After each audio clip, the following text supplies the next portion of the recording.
Hi good morning. നമുക്കിന്ന് വളരെ എളുപ്പത്തിലും പക്ഷെ കുറച്ച് വ്യത്യസ്തമായ രീതിയിലുമായിട്ട് ഒരു കടലക്കറി തയ്യാറാക്കിയാലോ. ചപ്പാത്തിയുടെ, അപ്പത്തിൻ്റെയും പുട്ടിൻ്റെയും എല്ലാത്തിൻ്റെയും കൂടെ സൈഡ് ഡിഷായിട്ട് കഴിക്കാൻ പറ്റിയ നല്ല അടിപൊളി ടേസ്റ്റുള്ള കടലക്കറിയാണ്. നല്ല കുറുകിയ ചാറോട് കൂടിയ കടലക്കറി. ഈ കടലക്കറി നമുക്ക് വെളുത്ത കടലയിലും കറുത്ത കടലയിലും ചെയ്യാം കേട്ടോ. ഒരുപോലെ ചെയ്യാൻ പറ്റിയ കടലക്കറിയാണ്. അപ്പോൾ എങ്ങനെയാണ് നമ്മുടെ കടലക്കറി തയ്യാറാക്കുന്നത് നോക്കാം.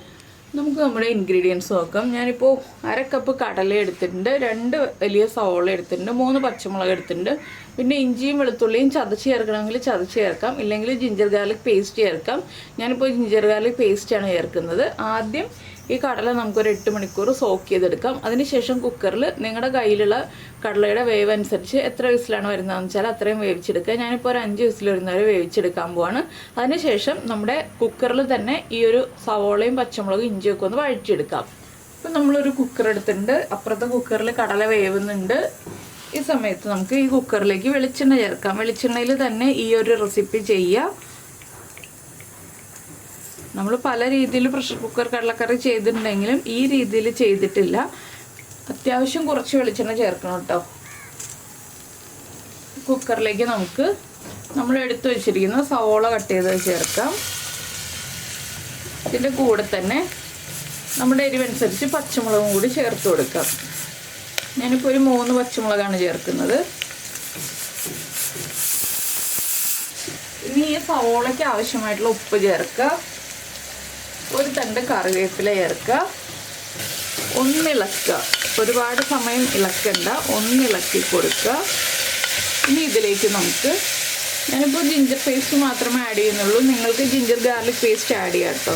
ഞാൻ 1 ടീസ്പൂൺ ജിഞ്ചർ പേസ്റ്റ് ആഡ് ചെയ്യുന്നുണ്ട്. ഇല്ലെങ്കിൽ ഇഞ്ചിയും വെളുത്തുള്ളിയും ചതച്ചത് സവോളയുടെ കൂടെ തന്നെ ചേർക്കാം. ആ ജിഞ്ചർ പേസ്റ്റും കൂടി ചേർത്ത് ജിഞ്ചർ പേസ്റ്റിന് റോ ടേസ്റ്റ് മാറി വരുന്നത് വരെ 1 മിനിറ്റ് ഒന്ന് വഴറ്റിയെടുക്കുക. അധികം വഴറ്റണ്ട കേട്ടോ, 1 മിനിറ്റിൽ കൂടുതൽ വഴറ്റേണ്ട. ഈ ഒരു കടലക്കറി ഉണ്ടാക്കാൻ വളരെ എളുപ്പമാണ്. പിന്നെ നമുക്ക് ഇതിലേക്ക് വേണ്ടത് ഒരു 1.5 കപ്പ് വെള്ളമാണ്. അപ്പോൾ 1.5 കപ്പ് വെള്ളവും കൂടി എടുത്തേക്കുക. നോർമൽ റൂം ടെമ്പറേച്ചറിലുള്ള വെള്ളമാണ് വേണ്ടത്.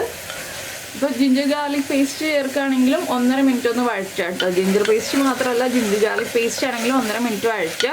നമ്മൾ ഇഞ്ചിയും വെളുത്തുള്ളിയും ചേർത്തിട്ടാണെങ്കിൽ സവോളയുടെ കൂടെ ഒന്ന് വഴറ്റിയെടുത്താൽ മതി. ഇത്രയും സമയം വഴറ്റേണ്ട ആവശ്യമില്ല. ഇനി നമുക്കിതിലേക്ക് വെള്ളം ചേർത്ത് കൊടുക്കാം. ഞാനൊരു 1.5 കപ്പ് വെള്ളം ചേർത്തിട്ടുണ്ട്. ഈ 1.5 കപ്പ് വെള്ളം ചേർത്തിട്ട് ഒരു 4 വിസിൽ വരുന്നത് വരെ കുക്ക് ചെയ്തെടുക്കുക. ഹൈ ഫ്ലെയിമിൽ വെച്ചിട്ട് തന്നെ 4 വിസിൽ വരുന്നത് വരെ കുക്ക് ചെയ്തെടുക്കാം.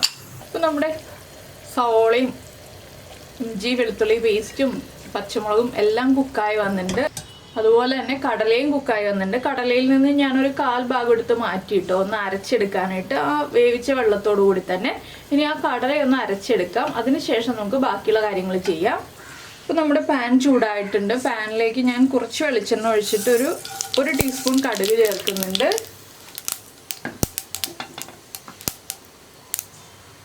കടുക് പൊട്ടി വരുമ്പോൾ 2-3 വറ്റൽമുളക്, ഒരു തണ്ട് കറിവേപ്പില,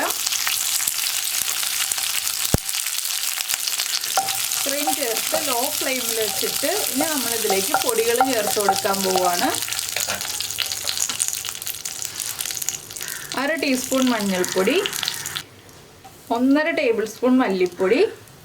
പച്ചമുളക് ചേർത്താണ് നമ്മൾ സവോള വഴറ്റി വേവിച്ചെടുത്തിട്ടുള്ളത്. അതുകൊണ്ട് തന്നെ ഒരു 1/4 ടീസ്പൂൺ എരിവുള്ള മുളക് പൊടി. ഒരുപാട് എരിവുള്ള മുളക് പൊടി വേണ്ട. ഇത്രയും ചേർത്തൊന്ന് നന്നായിട്ട് ഇളക്കി ഈ പൊടികളുടെ ആ ഒരു റോ ടേസ്റ്റ് മാറി വരുന്നത് വരെ ഇളക്കി കൊടുക്കുക.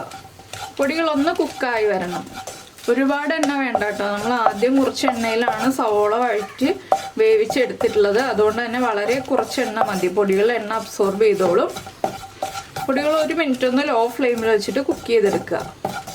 അപ്പോൾ നിങ്ങൾ ഇങ്ങനെ കടലക്കറി ഉണ്ടാക്കി നോക്കിയിട്ടില്ലെങ്കിൽ ഉറപ്പായിട്ടും ട്രൈ ചെയ്യൂ. അധികം വഴറ്റലൊന്നും ഇല്ലാതെ വളരെ എളുപ്പത്തിൽ തയ്യാറാക്കാൻ പറ്റിയ കടലക്കറിയാണ്. ബാച്ചിലേഴ്സിനാണെങ്കിലും എളുപ്പത്തിൽ തയ്യാറാക്കാൻ പറ്റിയ ഒരു കടലക്കറിയാണിത്. നമ്മുടെ പൊടികളൊക്കെ ഒന്ന് കുക്കായി തുടങ്ങുന്നുണ്ട്. ഫ്ലെയിം ഒന്ന് കൂട്ടി വയ്ക്കാം. എല്ലാവർക്കും പല രീതിയിലുള്ള കറികളായിരിക്കില്ലേ ഇഷ്ടം. അതുകൊണ്ടാണ് ഞാൻ ഇന്നിപ്പോൾ ഈ രീതിയിലുള്ള കടലക്കറി ഉണ്ടാക്കി കാണിക്കാമെന്ന് വിചാരിച്ചത്. ഇനി നമ്മൾ ഇതിലേക്ക് എക്സ്ട്രാ ഗ്രേവി ഒന്നും ആഡ് ചെയ്യില്ല കേട്ടോ. കടല ഞാൻ അരച്ചെടുത്തപ്പോൾ കുറച്ച് വെള്ളം ചേർത്താണ് അരച്ചെടുത്തിട്ടുള്ളത്, കടല വേവിച്ച വെള്ളം. പിന്നെ നമ്മൾ ഇതിലേക്ക് എക്സ്ട്രാ ഗ്രേവി ആഡ് ചെയ്യുകയാണെങ്കിൽ തന്നെ ചൂടുവെള്ളം മാത്രം ചേർക്കുക, പച്ചവെള്ളം ചേർക്കരുത്. അപ്പോൾ നമ്മുടെ പൊടികൾ കുക്കായി വന്നിട്ടുണ്ട്. ഇതിലേക്ക് നമുക്ക് ആദ്യം ചേർക്കേണ്ടത് നമ്മൾ വേവിച്ച് വെച്ചിരിക്കുന്ന സവോളയും ആ സവോള വേവിച്ച വെള്ളവും. അതൊന്ന് ഇളക്കി മിക്സ് ചെയ്യുക. അതിൻ്റെ കൂടെ തന്നെ നമ്മുടെ കടല വേവിച്ചത്, എല്ലാം ഉപ്പ് ചേർത്ത് വേവിച്ചതാണ്, അതുകൊണ്ട് ഇനിയൊന്നും നമ്മൾ ഉപ്പ് ആഡ് ചെയ്യേണ്ട ആവശ്യമില്ല.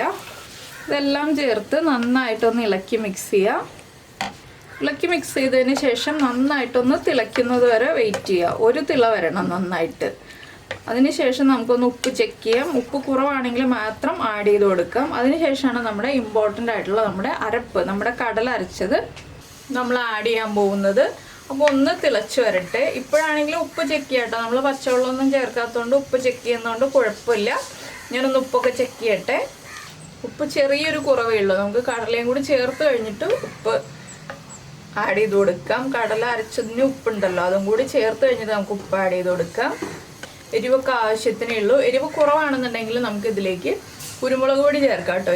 ഇനി വേറെ മുളക് പൊടിയൊന്നും ചേർക്കാൻ പാടില്ല. ഇനി നമ്മൾ ചേർക്കേണ്ട 1-2 കാര്യങ്ങളും കൂടി ഉണ്ട്. 1 ടീസ്പൂൺ ഗരം മസാലപ്പൊടി ചേർത്തിട്ട് വീണ്ടും ഇളക്കി കൊടുക്കുക. ഈ കറി തിക്കായി വരും കേട്ടോ. നമ്മൾ കടല അരച്ചത് ചേർത്ത് കഴിയുമ്പോൾ തിക്കായി വരും. അതുകൊണ്ട് തന്നെ ഇപ്പോൾ കുറച്ച് ഗ്രേവി ഉള്ളത് നല്ലതാണ്. നമ്മുടെ കടല അരച്ചത് ചേർക്കുമ്പോൾ തിക്കായി വരുന്നതുകൊണ്ട് നിങ്ങൾ കടല അരച്ച് ചേർത്തിട്ട് തന്നെ ഈ കറി ചെയ്യണേ. ഇപ്പോൾ നമ്മുടെ കറി നന്നായിട്ട് തിളയ്ക്കുന്നുണ്ട്. ഇതിലേക്ക് നമുക്ക് കടല അരച്ച പേസ്റ്റ് ചേർത്ത് കൊടുക്കാം. ഇനി വീണ്ടും ഒരു 2 മിനിറ്റും കൂടി ഒന്ന് തിളപ്പിക്കുക. 2 മിനിറ്റ് മതി, അതിൽ കൂടുതൽ തിളയ്ക്കണ്ട. എന്താണെന്ന് വെച്ചാൽ കറി ഇരിക്കും തോറും കുറുകി വരും. അപ്പോൾ 2 മിനിറ്റും കൂടി തിളച്ചിട്ടുണ്ടെങ്കിൽ നമ്മുടെ കടലക്കറി റെഡിയാവും. അപ്പോൾ എങ്ങനെയുണ്ട് കടലക്കറി?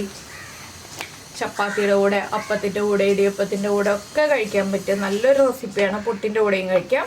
അപ്പോൾ എന്തായാലും നിങ്ങൾ ഈ ഒരു റെസിപ്പി ഉണ്ടാക്കി നോക്കുമെന്ന് വിചാരിക്കുന്നു. ഉണ്ടാക്കി നോക്കിയിട്ട് ഇഷ്ടമായി കഴിഞ്ഞാൽ നമ്മുടെ വീഡിയോയുടെ താഴെ ഒന്ന് കമൻറ്റ് ചെയ്യാം കേട്ടോ. അതുപോലെ തന്നെ നമ്മുടെ ചാനൽ ആദ്യമായിട്ട് കാണുകയാണെങ്കിൽ നമ്മുടെ വീഡിയോ പ്രസൻറ്റ് ചെയ്യുന്ന രീതിയൊക്കെ ഇഷ്ടമായി എന്നുണ്ടെങ്കിൽ നമ്മുടെ ചാനൽ ഒന്ന് സബ്സ്ക്രൈബ് ചെയ്ത് സപ്പോർട്ട് ചെയ്യണേ. അപ്പോൾ നമ്മുടെ കടലക്കറിയുടെ ലാസ്റ്റ് സ്റ്റേജ് ആയി. ഇതിലേക്ക് ലാസ്റ്റ് ഒരു കാര്യവും കൂടി നമുക്ക് ആഡ് ചെയ്യാനുണ്ട്. ഒരു 3/4 ടീസ്പൂൺ പെരിഞ്ജീരകം പൊടിച്ചതും കൂടി ചേർക്കാം കേട്ടോ. ഇതാണ് കടലക്കറിയുടെ ടേസ്റ്റ് കൂട്ടുന്നത്. നമ്മുടെ ബീഫിലൊക്കെ നമ്മൾ ചേർക്കുന്ന പോലെ പെരിഞ്ജീരകം പൊടിച്ചത് ഏറ്റവും അവസാനം ചേർക്കുക. അത് ഫ്രഷായിട്ട് പൊടിച്ച് ചേർക്കുകയാണെങ്കിൽ ഏറ്റവും നല്ലതാണ്. കടലക്കറിയിൽ പെരിഞ്ജീരകം നിർബന്ധമായിട്ടുള്ളൊരു കാര്യമാണ് കേട്ടോ. അപ്പോൾ പെരിഞ്ജീരകവും ചേർത്ത് കഴിഞ്ഞു. ഇനി കറി നന്നായിട്ട് തിളച്ച് കഴിയുമ്പോൾ നമുക്ക് ഫ്ലെയിം ഓഫ് ചെയ്യാം. അത്രയേ ഉള്ളൂ പരിപാടി. അപ്പോൾ നമ്മുടെ കടലക്കറി ഇത് കണ്ടോ, കുറുകി വരുന്നുണ്ട്. അപ്പോൾ നിങ്ങളെല്ലാവരും ഈ ഒരു കടലക്കറി ഇഷ്ടമായി എന്നുണ്ടെങ്കിൽ ഒന്ന് ലൈക്ക് ചെയ്യാനും കൂടി മറന്നു പോയില്ലല്ലോ. അപ്പോൾ നമുക്ക് നമ്മുടെ അടുത്തൊരു റെസിപ്പിയുമായിട്ട് അടുത്ത ദിവസം വീണ്ടും കാണാം.